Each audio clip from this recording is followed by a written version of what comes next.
you're gonna get free this time. Falling into a blue sky mind. Came to me in that song, my friend.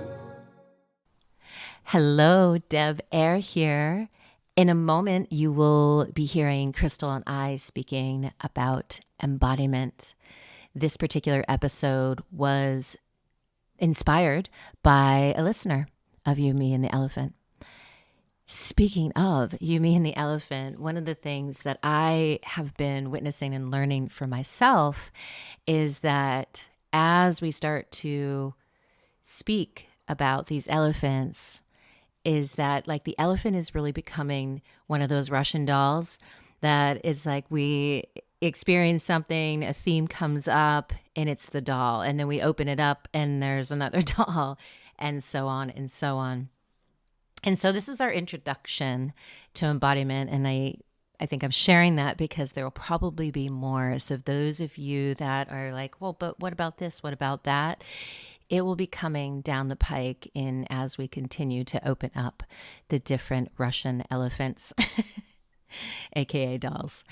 This episode, I really believe, has some great utility, and we're hoping that this will give you some things that you can apply with yourself and in a way that creates more connection and intimacy with your body and more empowerment and really more feedback on ways that can really serve your life and your health.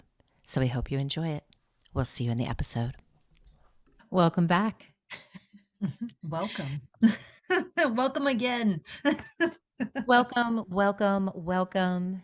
You, Me, and the Elephant is ready to serve and dance with you.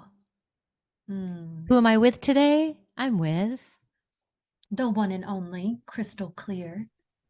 the one and only Crystal Clear. And Deborah Air. Oh, Deborah. Thank you. That sounds like adore, Debador, Debador, Debada. Adore. Debada. Oh, wow. It's a day. Is it Monday? Is it Monday? Gotta be a Monday. Someday. Monday It's feel. someday. That's one of the. I've had this thing with Mondays that I have had a lot of compassion for Mondays. And when people would say, it's Monday, I'd be like, why does Monday get a bad rap? And now we know. Okay, I went a different way with that. I was like, what way were you going with Monday? Were you still holding compassion? Yeah, it's like, what if I really started loving Mondays? How would Monday love me back? I love you, Monday. And I love you, Crystal. And I love you, listeners. Embodiment? Question mark. This is actually our first time speaking about something that one of the listeners brought up to us. So I want to celebrate that. There's this interaction that's starting to happen, getting the responses from you all. The part that came up is that we do speak about this thing called embodiment a lot, and we throw it around like everyone knows what it means. And I do believe that there's some value in speaking about it, because there's words that we get very loose with when we speak, and we have, I believe, assumptions of what something means. And I certainly know the experience of if you actually sat down and maybe interviewed 10 of your closest friends and asked what, let's say, embodiment meant, you might get 10 very different answers. Or you might get just stares of like, I don't know, means you have a body. And we can do that with a lot of things. So embodiment, because we do talk about it a lot, and we have this assumption that when you and I are speaking, Crystal, that at some of the end of the episodes, we feel this, what I want to say, an energy in our cells, because we're feeling different. We've talked about neurological wiring changing. And so in the vein of this podcast, how can we make something more explicit? So that's what we're going to try to do today. I hope you enjoy it.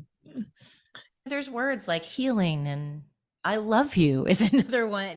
Anything, any meaning to any experience of life can have a broad bandwidth of what it means to us individually and collectively. So I think with highlighting embodiment, taking it down to its very, I don't know, like, what do you call it when you strip something down to its very core element?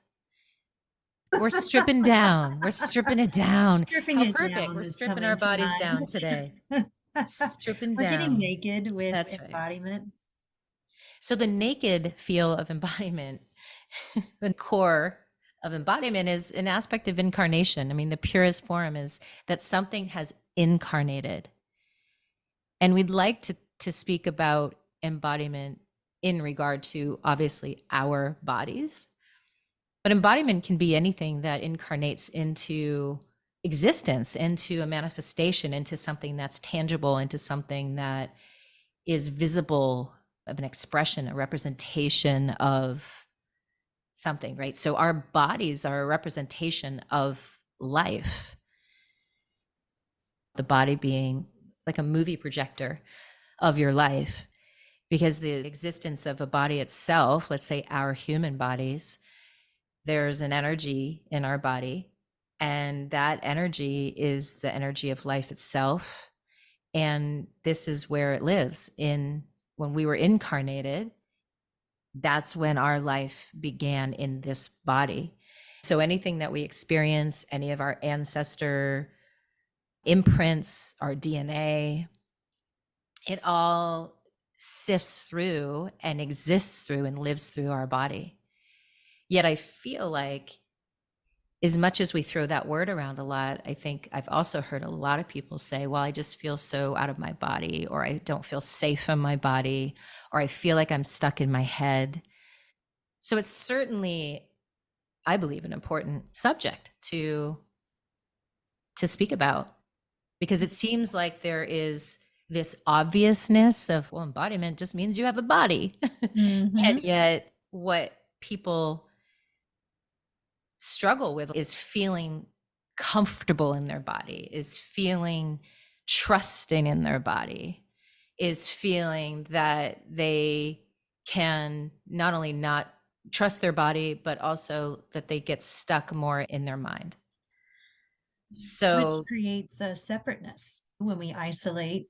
And embodiment for me is the whole body having the experience, not just the mind. yeah, if I was to touch your knee, Crystal, and your knee is, I don't know, for you, you're freaking tall. So it could be like 5 feet from your head. That information, in order for you to feel my touching your knee, there's a lot that's happening within the orchestra of sensation and neurological processing in your body that goes all the way up and through your spine into your peripheral nerves, your spine, your brain, and has a response and then has an answer, an action, a feeling to it. So there's a lot happening in just a touch to the knee.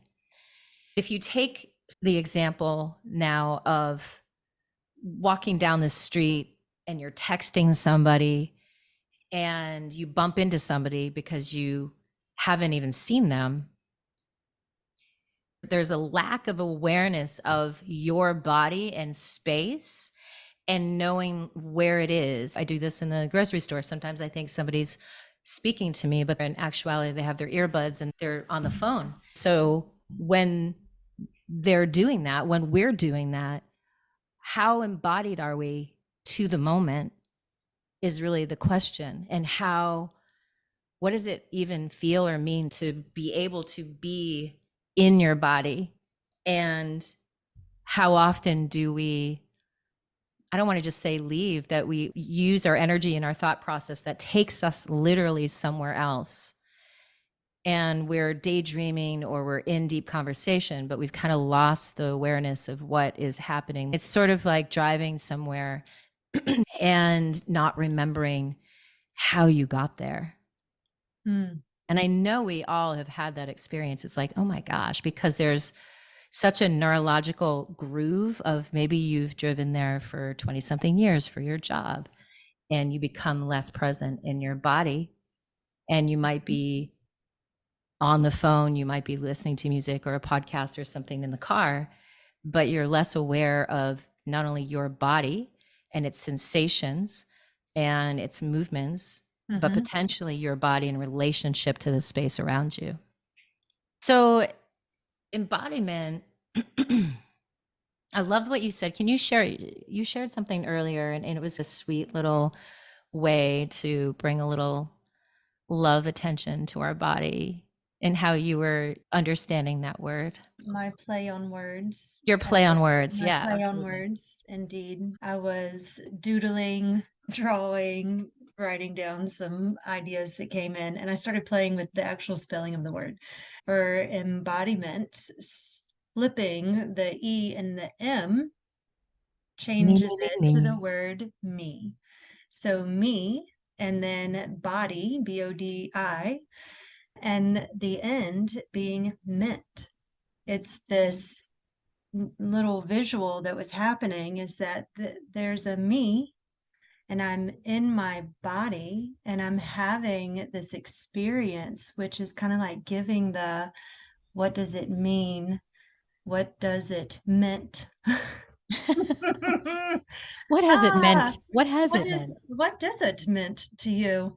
Yeah, thank you. I just thought it was really sweet and cute. And sometimes we need the easiest little things like embodiment. Ah, Oh, that means me. My body means something. that's right. Well, Like let's talk about that. endless, say Let's more. let's talk about that. Yes, I have learned through different teachers. I'm not saying that this is necessarily what my totality of understanding is, but from one perspective, we could say that we are not our body, that Mhm, we are energy, we are a soul, we are a spirit, and mhm, that we're not our body. And I think that there, of course, is value to that. And also, my personal definition is that embodiment, it requires us first to honor our flesh as a divine expression of ourselves. That there's a difference between being out in nature or on nature versus realizing that you are nature, that the tree and that you are all an embodiment of nature. And I think a mhm. lot of times we think of having a body, and I don't know why I've gotten this visual along the years in facilitating people, is that there's this head and then there's almost like this ribbon, and it's like kind of loosely attached to your body, and the body is just like you're pulling it forward with your head and the body's just dangling in the back. Because who here has ever had a pain or something, that a discomfort or even just a sensation that's new or novel, and the first thing you feel is fear, excuse me. I think that we are conditioned to not really trust our body or even feel good about our body. So what I hear a lot, and I certainly have felt this at different places of my life, is that it doesn't feel safe in my body. So I'm going to go to either in my mind or outside of myself to fix my body, to try to understand it, have someone to change it, I guess. One of the things with people is that when they start to just notice different aspects of body, and we'll talk about this in a minute, and start getting some feedback, giving themselves permission to say whatever sensation you might have in this moment, it could feel different than you're used to. You could even have an emotion of some sort, that there's nothing that you have to change or fix about it. And I think that if the baseline story is that our bodies don't really know what they're doing and they need outside help. And I had a coach once say that, do you think you have a headache because your body is lacking aspirin? And I think that gives the example that I'm inching my way towards. I could also say to somebody, do you trust that you have this innate wisdom that has created this orchestra of life in every cell, that your body has healing capacity, that your body knows how to beat your heart, that knows how to secrete insulin right at the right time. We all have different experiences in which our body may have some aspect of disease or challenge, and I honor that. I guess the question is this for y'all is, do you think you have a better chance at living vibrantly and helping the parts that of your body that maybe are not working as well if you are more included in the process of knowing what your cells are doing versus disconnected from that Mm. or less aware? Yeah, there's a lack of education around it. It's just not something that is being taught or talked about maybe early enough, loud enough, repeated enough of how beautiful our bodies are, how our systems work. How did we get here? That's not our social media chat room channels. How many times has there been a conversation that was to really elaborate on something such as embodiment and say, what is embodiment to you? And someone responding with the knowledge of understanding how many fields and layers that there actually are before you even physically touch the hand on the knee. When someone can come from that perspective of having that like educational piece or that awareness piece, that there's a whole nother story. You're so right. You can ingest media and see so much about the body, whether it's a medication that's dropping. And then you also can look at how can you diminish your belly fat in 2 days? How can you get more muscle mass? And we are looking at the body and we're looking at how can we change the gift that we have to make it fit in to what is supposed to be the perfect body. Mm-hmm. And yet it's so in our face that it's misleading, because you're right. We're not having a conversation is, what does it feel like when you touch your body? Or do you touch your body? We have, if you're an athlete, you are working on your body all the time. And I was one of those people. I have always been very athletic and active in some way. And I'll tell you, when I first started getting network spinal care years ago, I've been a runner all my life. I started tripping and I started twisting my ankle, and I was like, WTF, what's going on? And I realized that I had neurological grooves that just didn't even go up to my higher brain. I wasn't really aware of my body. I was almost just a machine that was like, I'm going out and I'm doing the run. And while I'm running, I'm going to think about the next 10 things I have to do. Whereas when I started to become more embodied, my cells would give me, my nervous system would give me more clear feedback. And I'd twist an ankle because I wasn't paying attention to what my body and where my body was in the moment. And I couldn't really fake that anymore. And I will tell you, when I did start to get this care, I realized how much there was one moment I had where I had this experience and this emotion and my hands were on my body. And I thought, where I had such an experience of what I would call embodiment. What I felt immediately after that is, where was I all the time before that? And that's just a moment, but that was the experience I had. It felt like something woke up in me that I said, holy cow, like I just got introduced to this body and sensations, and how the sensation, how touch, how breath, how movement, how all these things came together in a moment that created a door opening that was, remember me. Your body's always waiting for you to remember it. But we're conditioned to look at it, but almost run from it. And if we're looking at it, we're running from it because we're trying to fix how it is and what it is right now, which goes to that part of when you have an experience or feeling in your body that might be novel, the initial feeling is fear, because we've lost so much of our connection to understanding the feedback. Neurologically speaking, many of us are listening to the life and breadth of our body through a transistor radio, which is, those of you that are younger listening to this and don't know what a transistor radio is, look it up. It's not a very good radio. You could listen to music and you might not even be able to distinguish between a bongo drum and a drum kit, let's say. You're getting a lot of white noise mixed in. And I believe that our nervous systems are like that. And therefore, our embodiment has become less and less and less, which has driven us almost outside of our body. And the more outside we get pushed, the more fear we have of being part of it.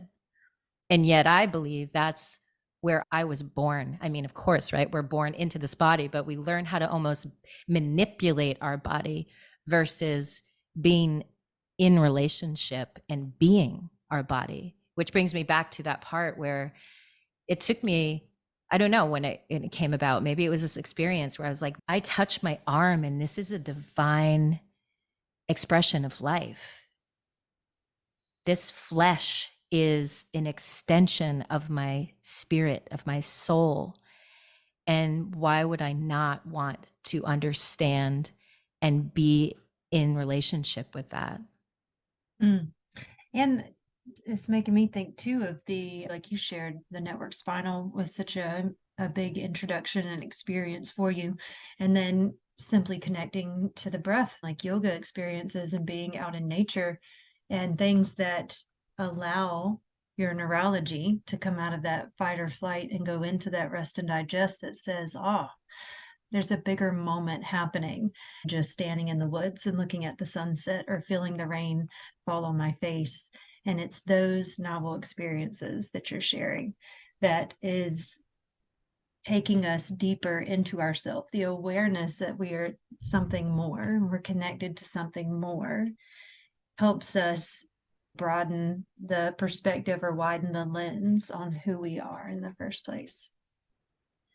That speaks to the value, like why care about embodiment? If you've lived your whole life, let's say you're in your 60s, 70s, 80s listening to this, like, what the heck are you young people talking about embodiment? And maybe the culture in the past generations were actually more embodied by nature. I was about to say it. They're Right? probably They don't, already doing it, right? How many people of that age are walking around glued to their cell phones and bumping into people while they're texting and walking? It's like it's probably not happening. It or it's is a like big chicken concern. pox. When I was a kid, we would all go over each other's house if one of the kids got chicken pox, and we would, I hope this doesn't polarize people, but we would be like, okay, let's do this. We were just more in tune with the patterns of how the body works and how we can support it. Or we'd say, here's the salve, or here, let me support this. We were more connected to nature. We didn't have the connection through technology, which brings its own gifts. I think that one of the toss offs or the exchanges can be, if we're not mindful or bodyful of it, the more technology connected we get, sometimes that's in direct relationship to getting less connected with our body.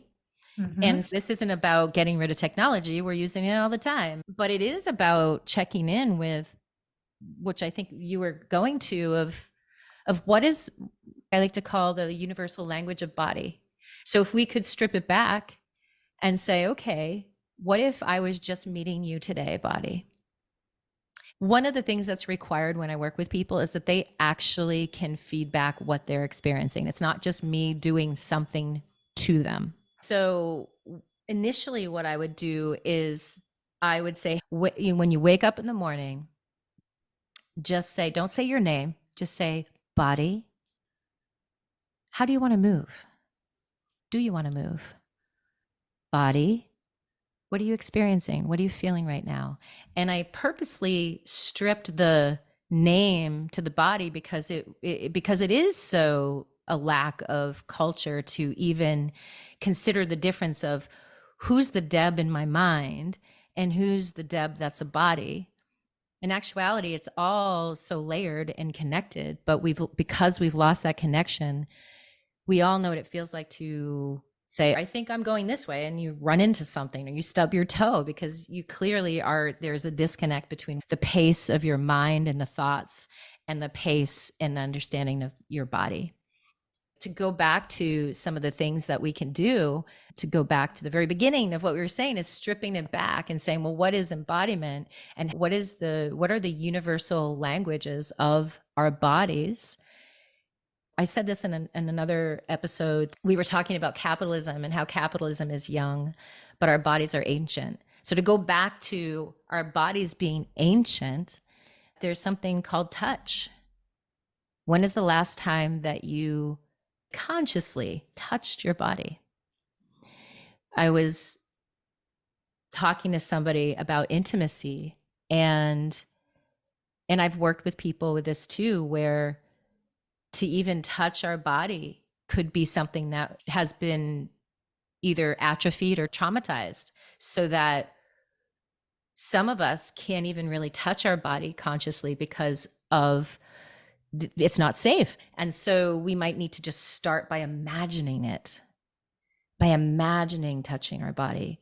One thing that helps me, I do like to touch my body, but there's times where in my healing that I did go through a phase where I must have been processing some old trauma because I felt like I couldn't be touched.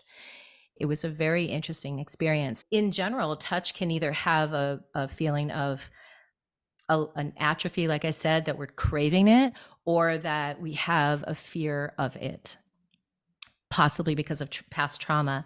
Maybe it's touching the top of your hand or touching a place that feels the safest. And if you are a toucher of your own body, how can you do that novelly? I don't know if that's a word. As an athlete, like I said, we can get neurological grooves that we're becoming, even though we're using our body, we're not actually experiencing the presence of our body. So if you're a dancer, how can you dance differently? How can you maybe put on a different type of music or no music at all? So touch is one way, or is one expression of body language. Sometimes when I wash my hands and I'm having a moment where I want to slow down, I just feel the sensation of the water and the soap. And if I dry my hands under one of those blowers, I will just watch and feel the blower hitting my skin and evaporating the water. The value of this is that our bodies, like the seed, has everything in it. And the more perspectives of awareness that you can have in relationship to your body, the more clearer feedback, the more you're guided to know what your body needs from more extreme things. If you're having discomfort, I've had people actually find challenges in their body. One woman found a tumor. What I mean is that she became more aware and said something is off, and it led her in the right path. Wouldn't it be fantastic to know what your body really needs? How many of us don't know what we want to eat, or we're doing certain diets and our bodies are so sensitive? I know our food is different. The body of our food is different. So I really want to acknowledge that, but how sensitive our systems have gotten. And it's all the body of Mother Earth, the body of us. The best way that we can help ease our sensitivity is become more sensitive and connected to our body language. So touch, breath, and we're breathing all the time, but how can you bring more consciousness to your breath? How can you maybe breathe in for even 4 to 8 seconds and hold it for 4 to 8 seconds and let it out, or do a long breath and really just play with it? There's many different breath techniques out there. How can you use sound and feel the vibration and be able to maybe add touching your body a certain area and making the sound as if you're just making the sound in that area of your body? How can you listen? How can you taste and smell and move? We're moving all the time, but how can you move in a different way? What I have noticed in my own body, what I notice when I'm working with people, is that the more perspectives of body language that you can hold in a given moment, let's say focused in a certain part of your body. So if you can touch your body in a certain location, if you can bring energy and focus to that location, if you can bring a breath specifically to that location, If you can even create an awareness of tempo, we try to do well, right? We try to perform. So we bring a lot of breath into an area, and sometimes it's not even in the area where we're touching, or we go too fast, or we go really slow on the inhale, and then we just let it go and we become less present on the exhale. Can you bring more attention and the same kind of tempo as you inhale and bring it to that location and exhale? Can you add sound to that? Sometimes I find that when people find their sound, they may inhale and then they make the sound and the exhale and the movement and the energy is gone there, but they keep making the sound. Although that's not wrong, these are just ways, then tips that I'm sharing that I've learned. How can you just stop the sound in that moment that allows the neurology to have as much embodiment presence? Because again, more perspective. So touch, in this case, breath, focus, and sound. When you have those four perspectives, there's more experience of embodiment. I see it as you're stepping into your body, you're stepping into the moment. We have sensations, we have touch, we have sound, we have breath for a reason.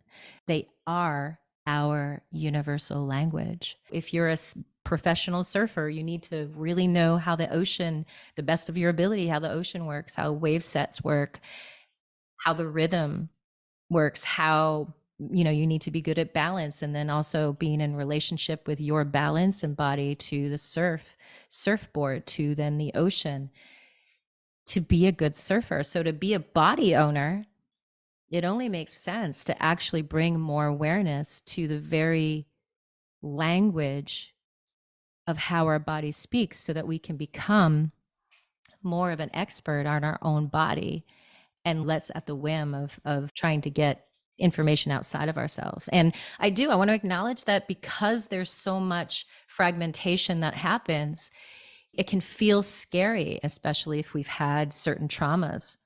And I would suggest this, that if you've had certain traumas in parts of your body, don't go there first. Go to where you can feel some safety. Go to where you can connect in a way that feels potentially peaceful, or that you're kind of stepping in. Your body's there for you. Can you put your hands on your heart and actually feel the heart beating? When you match how we are not necessarily taught to be embodied, to experience embodiment, we're taught to have a body and to use a body and to try to form a body into a certain way and to try to take things that help our body last longer. But what does it mean if we're not having the experience of the life through our body? I'm sure y'all have heard someone say to you at some point, if you don't listen to your body, it starts in whispers and then it goes to getting louder and louder. Some people will say that about the universe, but the point is it's true.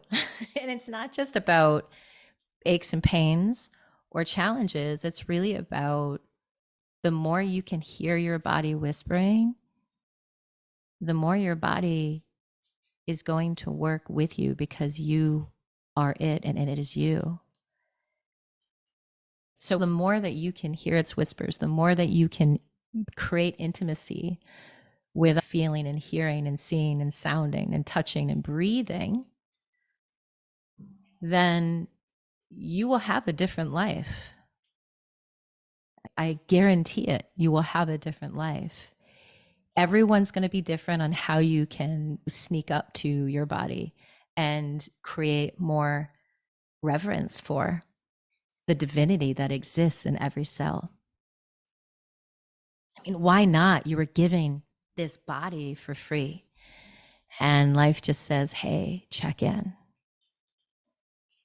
So we hope that you check in novel ways, and that as you begin to do that, you may also notice that, like increasing the bandwidth on your internet, that you will become more connected to the embodiment of our planet, the embodiment of your relationships.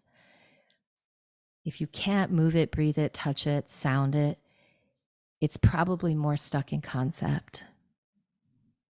And let's face it, sometimes it can feel safer to be stuck in concept, but it is less alive. It's our deepest hope that there's some aspect of our conversation on embodiment that allowed you to not only be inspired, but feel more alive. Thank you, thank you, thank you. Until next time. And now, Trevor Hall with Blue Sky Mind.